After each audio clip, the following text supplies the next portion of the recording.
Je suis Ibrahim Polissen, travailleur à la Voile d'Or et délégué du personnel.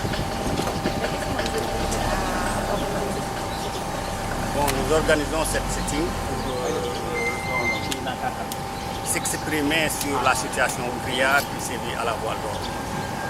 Parce qu'on nous a fait comprendre qu'il y a l'arrêté du préfet qui autorise à ce que la Voile d'Or soit fermée ce lundi. Ce lundi jusqu'à quand? Ce lundi jusqu'à nouvel ordre. Et pourquoi? Quelles sont les raisons de la fermeture? Bon, les raisons avancées, c'est pratiquement parce qu'il y a M. Bouvier, le propriétaire de l'hôtel, et M. Amadou Fall qui était le gérant, se sont confrontés sur une situation qui fait que chacun de nous deux a amené une agence de sécurité.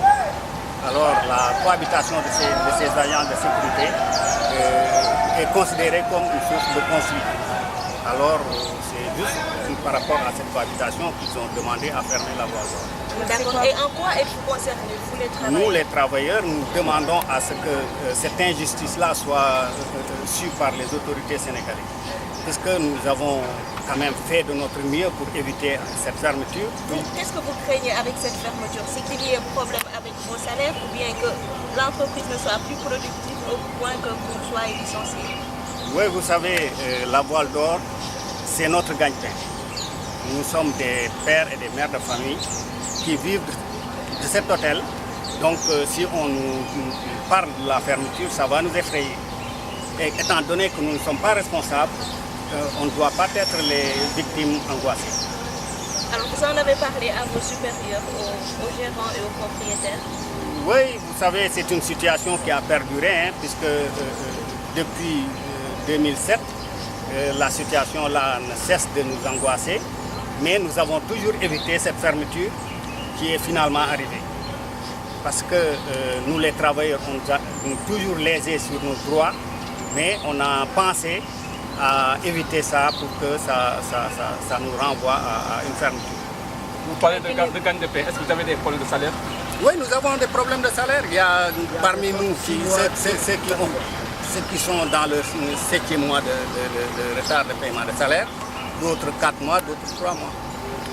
Pourquoi vous avez resté depuis longtemps pour exposer la situation en opinion? Non, mais vous savez, la Voile d'Or a été gérée depuis 2003 par M. Amadou Fall. Il nous doit des reversements de l'IPRES, de l'IPM qui est fermé depuis 2011. On n'a pas perçu nos allocations familiales depuis mars 2012. Il y a les avances de Tabaski qui a été discuté dans notre plateforme revendicative et on avait eu un protocole d'accord sur lequel Amadou Fall s'était engagé pour payer les avances de Tabaski et de Pâques. Mais dans cette situation, il a considéré qu'il ne peut pas en personne payer ces avances de Tabaski et nous avait mis en rapport avec la Banque Atlantique. Et cette banque-là nous avait donné ces avances-là. Mais une année, la deuxième année, les avances ont été données par la banque et la banque demandait à ce que la direction de la Voile d'Or retire ça des salaires et pour les reverser. Ça a été fait, mais le reversement n'était pas fait. Quelle est votre revendication? Qu'est-ce que vous voulez? Quel appel faites-vous? Nous demandons aux autorités sénégalaises qu'ils sachent que nous sommes des citoyens sénégalais et que nous revendiquons nos droits. Puisque dans le PSE, il y a la recherche de l'emploi. Donc je ne pense pas que le gouvernement qui prône la recherche de l'emploi nous regarde aujourd'hui perdre nos emplois sans qu'ils réagissent.